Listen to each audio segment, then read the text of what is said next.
Good evening. Welcome back to the show. Darkness Radio is on the air. Joining us for the next hour, we have the co-founders of Supernatural Media, Shawn Taylor and Dan Morgan are here with us. They're a Christian organization that professionally and thoroughly investigates any paranormal and or supernatural anomalies using a scientific approach, making evidence available to the public for the pursuit of truth. They're here to talk to us about their new book, which is The Double-Blind Ghost Box, Scientific Methods, Examples, and Transcripts. Let's welcome to the show Shawn Taylor. Thank you for joining us this evening. It's good to be here. And, of course, Dan Morgan, thank you for being here as well. Thank you for having us. Appreciate it. What led you to decide to focus on the ghost box as a piece of equipment to analyze for, you know, trying to make connection or investigating claims of the paranormal? Yeah, that's a great question, and we get a lot. Ironically, we thought that the ghost box was something that we could actually debunk quite fast. So we thought we'd be able to just go out into the field, run the ghost box app, ask a couple questions, and close the book on that and walk away. But unfortunately, it didn't turn out that way. Dan came up with a scientific way of being able to prove definitively one way or the other, does the ghost box actually work? And he came up with the double-blind process. So what that means is you have someone who's listening to the ghost box in their ears, which is usually me or Dave Henderson on the team. And we have the ghost box directly linked into our ears, so that's the only thing that we can hear. And then you have them close their eyes. And then you have questioners, Dan, Amy, Buchanan, other people who are around. Well, let's reel back for just 1 second, maybe to give listeners that are not familiar with the ghost box a little bit of an explanation. I don't know which one of you would like to take the lead on that, but explain to us exactly what is the ghost box. Basically, a ghost box, it goes by several names. Some people might know it as the Frank box. But basically what we actually use are hacked radios where the scan has been hacked up internally, so that when you scan through the channels, instead of muting and stopping on a strong radio signal, basically what you get is just a lot of choppy noise. Usually it's such a fast scan that you only get just blips and blurbs, maybe even a syllable from a radio station or static. So it ends up becoming a jumbled mess. And basically the theory behind it, and it's been used for years, the theory behind it is that a spirit can use that box to communicate with whoever happens to be listening to it, at the time. So we've used several different types of ghost box. We have several different ones that we've used, and like Shawn said, it was an amazing experience when we first tried it in more of a scientific setting, to see if we could actually get those responses. Right, just so our listeners understand as well. So the radio is just scanning, when you have the button on your scan and it'll just blip to the next station. The sweep has been removed, so it just continues to you're going to pick up blips and bleeps and small audio bits, what they call random audio, as it scans through the radio. The idea is that you're giving a template of sound or white noise or an energy that spirits may be able to use to communicate. And now, I'm personally a fan of some of the spirit box work. I've had extremely good luck and strange responses that are direct responses to questions I've asked. Tim is a lot more on the fence about this and not as much a believer, because we know how, again, the brain works, trying to analyze and understand kind of anarchy and make sense of it. So hearing some of this noise, sometimes we superimpose what we believe we're hearing in these situations. How did you rationally and objectively remove that aspect of your concern to go forward in experimenting with this type of investigative tool? Yeah, you actually hit it right on the money. The problem with the ghost box is typically something called matrixing. So you can hear what you want to hear. And so if you hear a question, let's say you have the open air ghost box, so you can hear the actual ghost box, everyone can hear it, they can hear all the questions, and somebody says, well, what color is the sky? The problem is that you're expecting to hear either, blue or black, depending on the time of day, or sunrise, red, whatever. So you're expecting to hear the answer so anyone can hear that answer. So that's why we had the double blind process, so that the person who is hearing the ghost box, that's all they can hear. They don't know what the question is, so how can they possibly answer it? So that's why in our experiments, we thought we were going to be able to just ask a whole bunch of questions, we were going to be able to debunk it and close the book. But that's not what happened. We ended up asking questions. Dan asked questions. Then while we had the ghost box in double blind mode, it was answering questions, and it was answering them like 60% of the time accurately. And it was so much so that it was shocking. So we continued to do... How would you pick where you were going to do these experiments? Were you going to known haunted locations? Were you doing it in a McDonald's parking lot? What was the rationale, and what locations you chose? Being in the paranormal field, you kind of know where the hot spots are, so it's obvious that you'd want to go to a cemetery, so we did. Going to a cemetery, that's usually the places where people are going to hear responses, but we've also gone to different battlefields. Those were good places to go. But like you said, you could go to a McDonald's parking lot. We've done experiments just about all over the place. And in any scientific experiments, you want to gauge something called R&R, reproducibility and repeatability. So can you go to one location, let's say a graveyard, and get responses, and then come back to that maybe months or years later and still get the same kind of responses, the same kind of feel that you would have, but then also have another group come in and do the exact same type of experiments and get the same types of results at that same location. And that's how you want to do it. It's basic scientific method, really. Let me ask this then. I don't mean to throw you a curveball, gentlemen, but stating that you come right out of it saying that you come at it with a Christian perspective, how does that affect you when you choose to go to a cemetery, okay?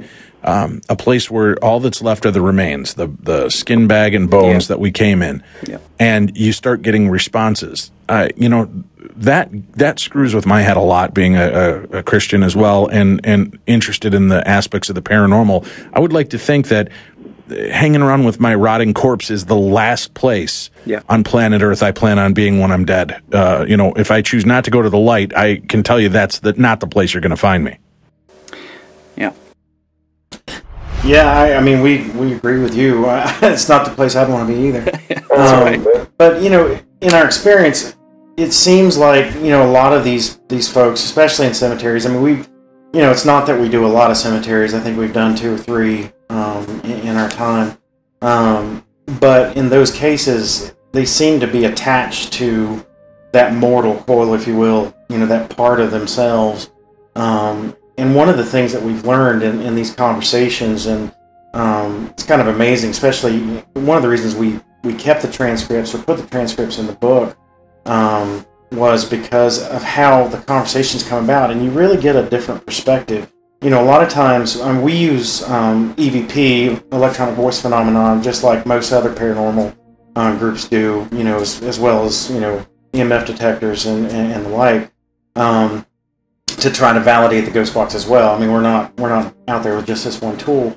But what the ghost box allows, and like you said, you've had some experience with it, so I'm sure you've probably experienced this before, is you get a conversational type atmosphere going where you don't really get that with an EVP. And because of that, we've kind of learned some aspects, or at least are able to theorize on why these spirits react and are the way they are. In a lot of those cases in the cemetery, they just seem to be attached to that that mortality, piece of that either they're not able to accept themselves that they are dead. We've run into people that they emphatically tell us that they're not dead, and they just will not listen. But do they understand? Do they understand where they're at? In some cases, I don't think so. In some cases, we believe they do. We've had conversations, with several spirits who, they definitely understand. A lot of them understand they're dead. A lot of them, they reach out for help, and we hear that out of so many, paranormal investigations with other teams. spirits crying for help because they understand this isn't where I need to be. This isn't right. And we've run into that before, and that's really shaped who we are as a group. And you can kind of see that, on our website and our YouTube videos that, as we have progressed in these investigations, that our mindsets have changed to some degree, and how we deal with these spirits. All right, you start doing these experiments. Now explain to listeners what you mean when you refer to it being a double blind. Basically, the double blind comes from the fact that we're putting the ears in, the earphones in, so that the person that is listening is completely cut off. They are also in a state where they a lot of times we don't allow them to have any kind of history on the place, so they can't pepper throughout or matrix out details they might have gotten through a historical account. And then we also ask that the listener closes their eyes so that anything environmental is completely shut out. And what that allows us to do is they don't even know when we're asking questions. A lot of times we give time in between questions, so a ghost box session may take an hour and we only get 20 questions out because we're giving time for the ghost box to do its thing. So the double blind comes in that listener has no idea what's being asked. So if they are able to answer questions, repeat with repeatability in that conversation, then we can assume, okay, we are speaking with something that an entity that we wouldn't normally be able to speak. Now, what they're doing in essence is they've got earphones in. No. Conducting the question and answer. They can't hear the questions, but they're going to transpose or recite the answers that they think that they're hearing. Is that what their job is? That's it. Yeah, we were at Gettysburg, and I was the listener, and also we had Amy Buchanan as a questioner. We had another member of the team who was also a listener. So this person was connected directly to the ghost box into the ears, and they didn't know anything about the battles of Gettysburg and all the different people. I didn't even know, but we were there with Patrick Burke, who's a battlefield expert. He knows all the ins and outs, and he wanted to really put the ghost box to a test. Well, it got to a situation where one of the, and I'm going to butcher this, but basically one of the captains or sergeants, one of the people that were in charge, basically saw the enemy coming, and in the ghost box, the men are saying, "Charge, engage, let's go get them, let's go kill them, let's shoot them," and the person in charge said, "No, don't engage, because we'll basically be killed." And so I thought, well, what kind of a person would say that? That's just, that's obviously wrong. Well, come to find out, that's exactly what happened. That historically, the ghost box was repeating back exactly what happened at Gettysburg in this particular scenario. And the questioner the listener had no idea about what the situation was. Now, were you also, is this recording so that you can verify that what the listener is hearing is also being documented? Yeah, that's exactly right. So when you see our videos on YouTube, you will actually be able to hear both the questions and the ghost box responses. What we've done uniquely is that we will remove out the sweeping noise. It's quite distracting, and just give you just the responses so that you can hear all of the things that are going on, including EVPs. So we'll overlay different recorders that were in the area so that you can hear the EVPs, you can hear the questions, you can hear the ghost box, you can hear the responses, and all of that. So this was verified, and this was actually that particular situation was written in Patrick's book, Ghost Soldiers. All right. So once you've established where you're going to be, you start doing the questions. How do you ascertain the questions that you're going to look? Are you doing something specific to that area? Are you just opening it up to communicate with whatever spirits come through? A lot of times we do. A lot of times when we're doing questions, we'll usually do a fairly general response first. Like Shawn said, when we were doing the battlefield, it gave us the opportunity to ask more specific questions, like he said, to test the process. But if we're going into, let's say a home, or a haunted location, especially where somebody's asking for help. They're having situations where the spirit may be malevolent. In those cases, we'll probably get a little bit more general and try to get a feel for the location. And one of the things that has kind of validated it for us too is we run into locations from time to time that we don't get responses. Whether they choose not to respond or if there really isn't anything there to respond, we don't know. But we have, we run into those dead spots, if you will, where we don't get responses, and that's kind of validated the process for us as well, because if we're just matrixing this stuff out, I think we'd do it all the time. Now, do you ever run simultaneous ghost box sweeps? So you've got two guys that are listeners, both recording and responding, and do you ever get simultaneous broadcast on both radios that seem to be interacting with your questions? Oh, Dan, please tell them about Wildwood Cemetery. Please, Dan, tell us about that. We do. We run. We do run two ghost boxes quite a lot. We don't have a huge team, but it's big enough that we can actually do that. We've actually had chatter between the two boxes, where the two boxes will actually talk to each other, which is a very interesting experience, because really it becomes a questioner listener, with two people who can't hear each other. So they start talking back and forth. And we have that on some videos. But I think what Shawn is talking about is we had an experience at a cemetery. It was actually our first cemetery, and we had an amazing point where we were able to help several spirits, to cross over, and we were able to basically minister to them in this setting. It was just an amazing response, and we really got we were really boosted coming out of that scenario. And so we immediately went to a second cemetery thinking we're just going to repeat this process. And when we went to the second cemetery, it was a complete reverse of everything we had experienced at the first one. In the second cemetery, the ghosts were speaking. There were definitely entities speaking, but the other side of it was they had no desire to cross over at all. They were living in a paradise, if you will, of their own making. And so they just wouldn't listen. And so it was an amazing thing for us. Not to interrupt here, but we actually had two ghost boxes going in that particular scenario, and we were seeing synonyms between them. So like if one would say yes, the other box would say affirmative. So while that experience was going on, we had two separate boxes. They could not hear each other, and they were actually separated by significant distance. And they were both, one after another, just saying the exact same things. Wow.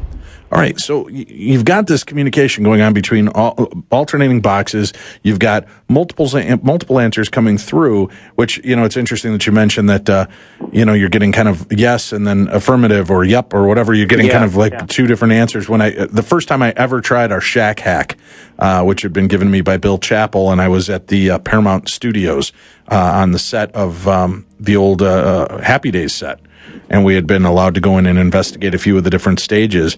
And I felt foolish. I turned on the radio on sweep, and it's causing all this racket. And, I'm standing there on the set, and they said, this is where Heather O'Rourke worked prior to her death, the little girl from Poltergeist. She was part of the Happy Days crew. And many people have seen this little girl in a white dress walking around on stage and on set, and she'll vanish. So I asked a few questions and got no response. And I go, if there's anybody there, this is your chance to say hi. I've got to move on. And I had in rapid succession this, as it's popping, you hear it go, hi, hola, hello, blah, blah, blah. And it just like 8 different versions of hello. Yeah, that's exactly right. Then dead silence except for the and that was it. And that I thought was, well, all right, that's a hell of an introduction to this. And is that was that your baptism by fire? You went into it skeptical, expecting to debunk something like this, and were you getting those kind of immediate, direct response? Yeah, that's exactly right. I mean, we honestly thought that we'd be able to debunk this and put this away, but it ended up being one of the cornerstone tools for our team, And it spawned the book. It spawned the popularity that we've got on YouTube with over 1.5 million views. It's pretty significant, I'd say. All right. When, again, kind of doing this and listening to it, what is the parameters? When you ask a question, are you getting, how long do you wait for a response? Because, again, if you wait long enough, certainly you might hear things. And we know problems with the radio, right? It's that's exactly 11:27, right. It's 48 degrees, 394 is closed with a 4-car pileup, and you're asking questions like, how many of there are you here? Yeah, see, and that's the problem. A lot of people ask us about that. How do you become a good listener? And that's a wonderful question, because if the ghost box could be running so fast, and if you wait too long, now you've already moved into the next statement, and so you're freaking out going, oh man, do I say this? But he's still saying, for example, let's say if I said an entire sentence and I waited, now the next sentence is started, and if I say it, I'm going to miss the next statement. So you have to find that right balance between, okay, when do I speak and how, when do I listen? So Patrick calls this first in, first out. So just try as fast as you possibly can, say what you are hearing as fast as possible. On the questioner side, Dan will have to talk to that. I'm not usually the questioner. Yeah, I mean, as far as that goes, sometimes, we actually have to tell them to speak one at a time or to speak slower. Because, sometimes they do get excited and they do talk over each other. And that's a difficult thing to handle. But, you do it, you basically handle it just like you would in a crowd of people. If you were talking to a crowd of people that are all trying to talk to you at once, you would try to get everybody to slow down and to talk one at a time. So it's really the same dynamic. Now, I'm curious, and I hate to front load you, but I don't know how else to ask the question. When we've worked with the Spirit Box, well, let me pose it to you this way. I've noticed a unique aspect of the responses that I get. That to me differentiates it is something beyond radio noise responding. What have you found when you're reviewing the evidence and you're hearing it? What identifying feature do you have that lets you know that this isn't just radio chatter you're picking up? Gosh, I hate to say this, but one thing we know for sure is when they start cussing. Because you know that on the radio you're not allowed to say certain words, and yet they're dropping them left and right. And I'm sitting here going, okay, I can't even say this. Right. How can you possibly be saying this? If I was just picking up a radio station, that would be impossible. They're not saying. And I get on that, but I'm talking about like what perspective is there an identifying feature of the audio itself aside from the words being spoken? Is there something that it stands out to you regarding the audio? I'm sorry to be so. I'm sorry to be so out there on this, but I'll circle back and explain what we found and see if I just didn't want to lead you to it. So you're like, oh yeah, that's exactly what. Well, in our case, I'm seeing like as a listener, I hear many levels of speaking. So, for example, I can hear. Well, here's a perfect example. We have a spirit that has identified himself as John, John the High Priest.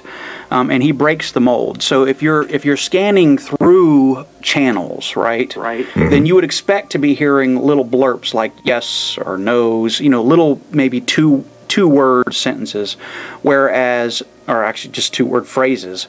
John breaks the mold, and he'll say entire sentences across the sweeping. So you're hearing the channels, you're hearing the ch-ch-ch-ch-ch-ch, but he's still talking the whole way through, all the way through the different channels. You can look at the box and see it changing the channels, 92 point whatever, all the way up to 108 something, and he's still chatting, saying an entire sentence throughout the whole thing. So that's telling you, wait a second, something is going on above and beyond just me picking up some kind of radio station. So I'd say that's a signature. That's definitely one of the triggers I look for. The other one I've noticed is when we play back the audio, what's always kind of intrigued Tim and I more, as opposed to the random audio bits where people kind of force, is somebody there, and then you hear the yeah from a song, and then it clicks over real quick. To us that's garbage. Even though it was great that it answered immediately when you asked that question. We can tell that's it. Yeah. I've often found when we replay this is the audio, the voice almost seems to be up and above the sound of the static. Is it like almost like a walkie-talkie where you can hear the static in the background, you can hear what's going on, but the voice is lifted up and above what you would normally hear coming from a radio. Does that make sense? It does. It makes sense. And people have we actually had someone accuse us of saying that, well, you put a walkie-talkie inside of a radio and that's how you're getting your responses. And we just had to laugh about that.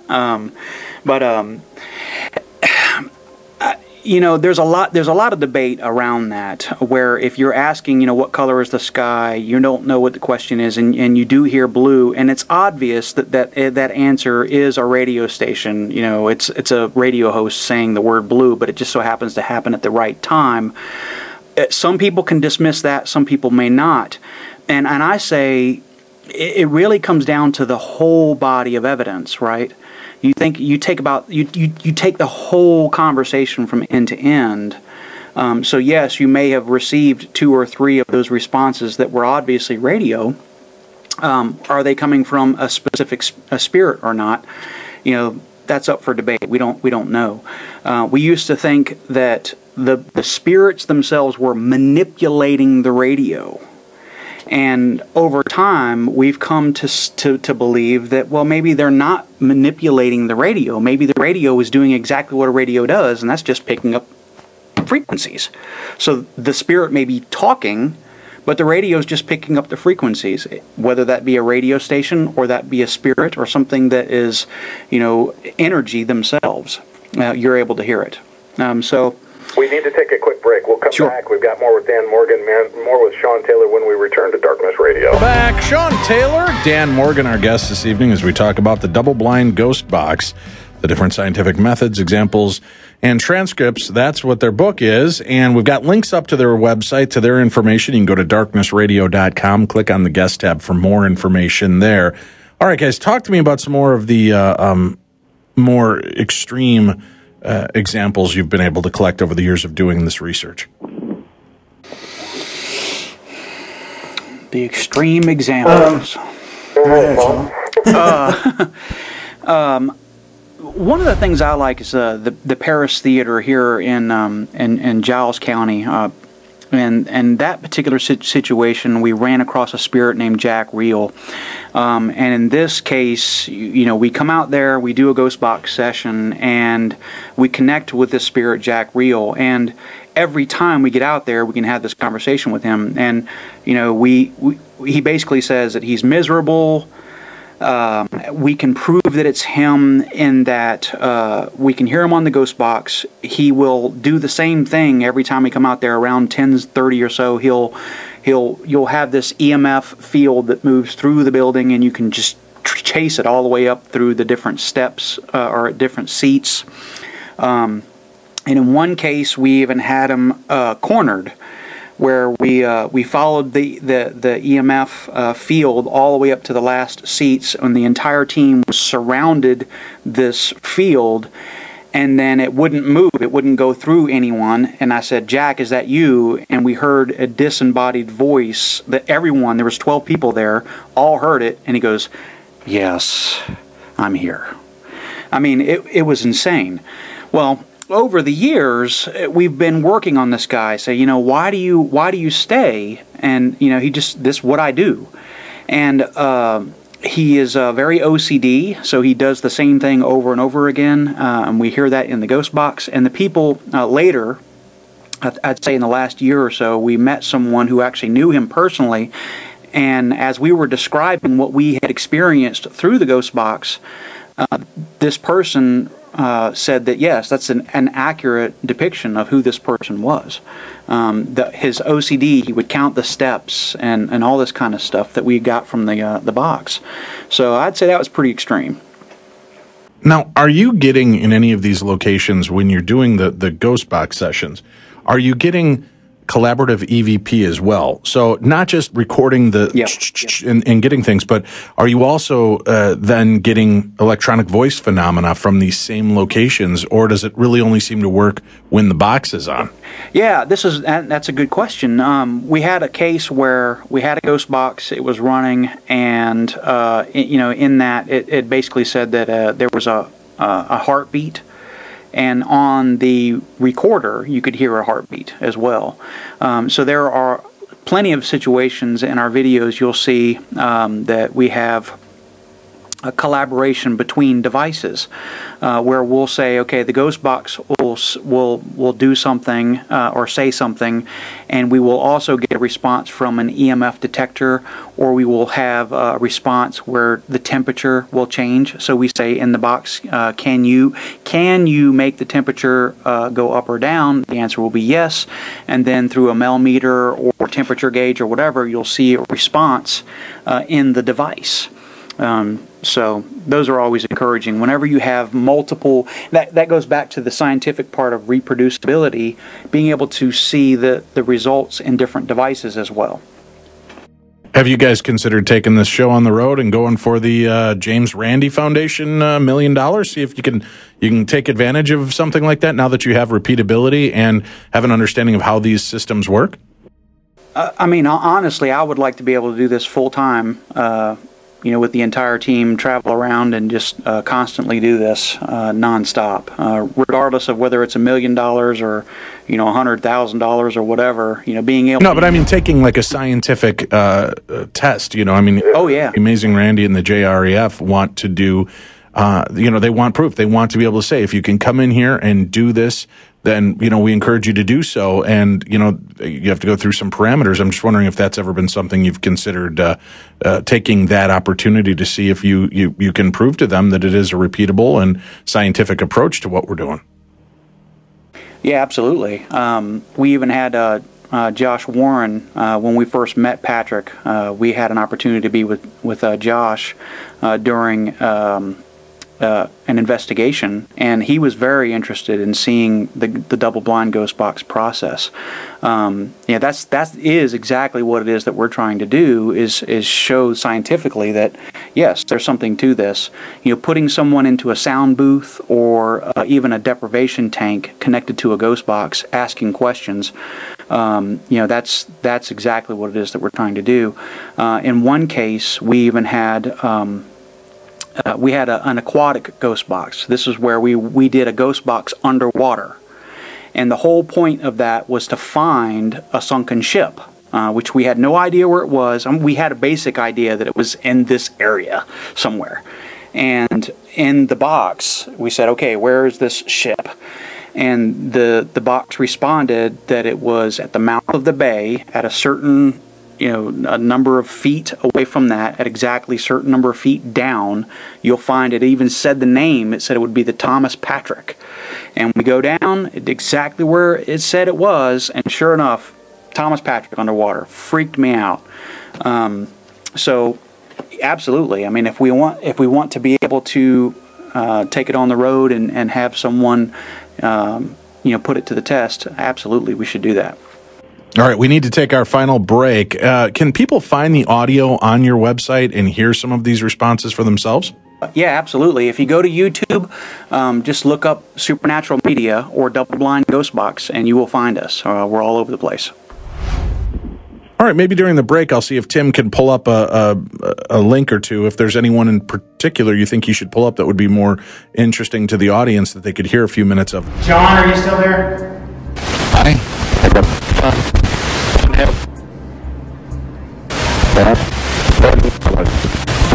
What?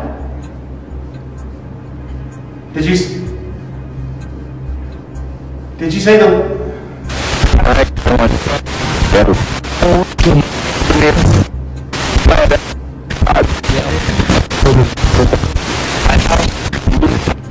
$5,000.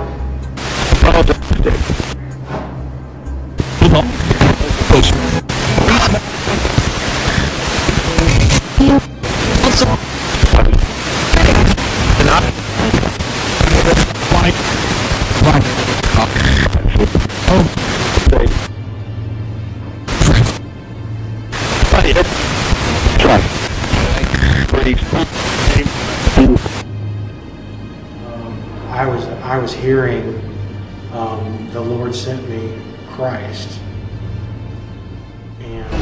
Welcome back to the show. Shawn Taylor, Dan Morgan, our guest. You've got a lot going now. You've got the book out. You've done all these investigations. What's the next level? What's the next step you're going to take this type of experiments with the spirit boxes? That's a good question. I mean, we've done so much, and we have other things that we have done some experimentation with. One of the things, and I'm not sure if you've heard about it, we've had the opportunity to talk to people about it. Some people seem to develop an ear if they use the ghost boxes enough to where they actually can begin to hear voices and stuff outside of the ghost box. I'm not talking about the little voices in the head, but a situation like that. And we decided we wanted to test that aspect.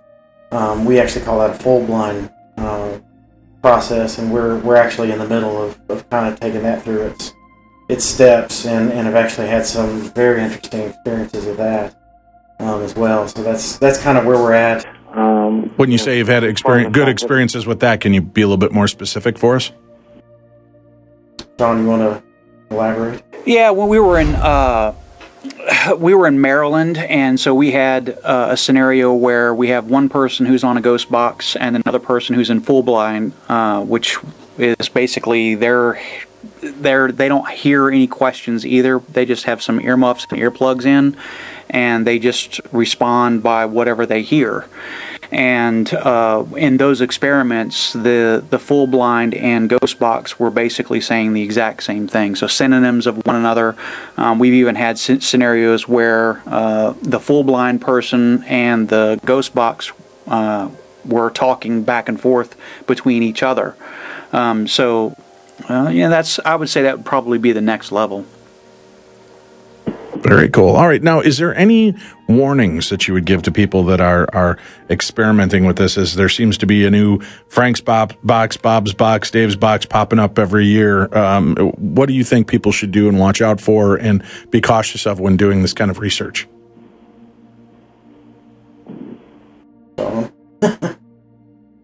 Personally, I wouldn't recommend doing it at all. In my case, my situation was that as a listener, we got started in this in 2009, and then in 2013 I turned off the ghost box, and ever since I've been able to hear technically the ghost box without the ghost box. So that's the downside. So I've heard of other people who've had these exact same thing that's happened to them. I personally would not recommend that.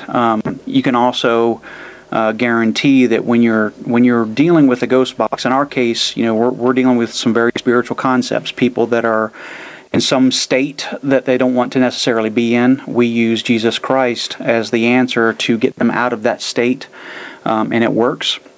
But with that being said, now you really made mad demonic forces, malevolent spirits, and even though they may not be able to harm you directly, they will do everything in their power to hurt those that you love, to hurt you. In our experience, be prepared for that. So if you play with fire, you're going to get burned kind of scenario. That would be my warning. Make sure that you know what you're doing. Don't do it for fun, so that you want to be able to tell stories around the campfire. Understand that there are consequences for this. Do you have a method of opening one up and closing it down, ways to, kind of shut the door after you're done with your session? For me, experience time, for 6 months there, when it switched over to being full blind scenario, I had a hard time dealing with it. I had my own personal coping mechanisms. Being able to listen to music and all that kind of stuff helped. But in prayer and meditation, knowing your Bible inside and out helps. Knowing who you are in Jesus Christ helps. I have had scenarios where angels have come and helped remove negative spirits that are trying to bother, and that kind of stuff. Anyway. So just kind of make sure that you're understanding just the breadth and how deep this actually goes, and that this shouldn't be taken as just a joke or as a lighthearted attempt to have fun. This isn't a Ouija board. That's exactly right. You are dealing with something that's very serious.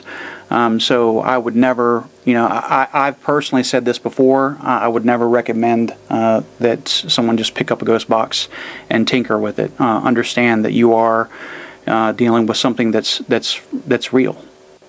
All right. Well, guys, thank you so much for joining us this evening and being a part of the show. Shawn Taylor, Dan Morgan will have links up to their website so you can find more information about them. And remember, this September you can join Tim and I when we have a weekend of Ghost Hunting 101 at the haunted and historic and world-famous Palmer House Hotel in Sauk Center, Minnesota. If you'd like more information on that, check darknessevents.com. That's it for tonight, kids. Be kind to one another, love one another, and we'll be back with you tomorrow here on Darkness Radio.